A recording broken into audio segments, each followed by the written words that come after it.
Rana plaza একটি tragedy. বেদনার জলে ভেজা 24শে এপ্রিল 2013। সেদিনের সূর্যটাও আলো জ্বেলেছিল ঠিক অবিকল আগের মতন, তবুও মরণ ফাঁদ লুকায়িত ছিল।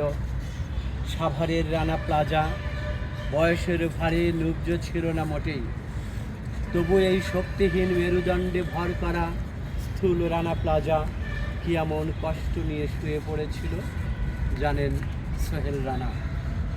ইট পাথরের গায়ে সিঁদুরের মতো লেগেছিল খুন, পিয়াসে উরস ফাটে ওষ্ঠাগত প্রাণ। শরমের মরমের নিঃসৃত পানিতে গলা ভেজালেন কেউ কেউ। যে মা তার শিশুটিকে দুধ না খাওয়ায়ে রেখে এসেছিল, সে মায়ের ইচ্ছে হয় একবার তাকে দুধ পান করাবেন, কিন্তু একই হলো হায়। যমদূত কুঠার হাতে শিওরে দাঁড়িয়ে, কাতাল আগুনে পুড়ে নিভে গেল প্রাণ।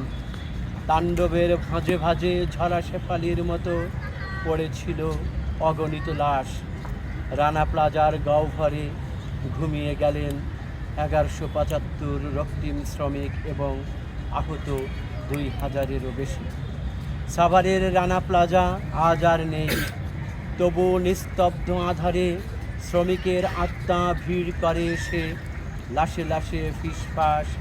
কী কারে কী কথা বলে বুঝি অনুমানে, তারপর সারি বেঁধে দূর পথে চলে যায় বাতিহীন সমবেত ঘরে। বাতাসের ঢেউয়ে ঢেউয়ে হাজারো লাশের গন্ধ ভেসে আসে নাকে। আর কত লাশ পেলে তৃপ্ত হবে পাষণ্ডের মন, আর কত রক্ত খেয়ে তৃপ্ত হবে ওই ব্যাঘ্র চোখ। পিয়ানো রিডের মতো পাঁজরের হাড় চেপে চেপে ব্যথাতুর সুর তোলো ক্ষুধার্তের প্রাণে। বুকের কপাট খুলে দেখো তার হৃৎপিণ্ডের তলে অগণিত হাহাকার।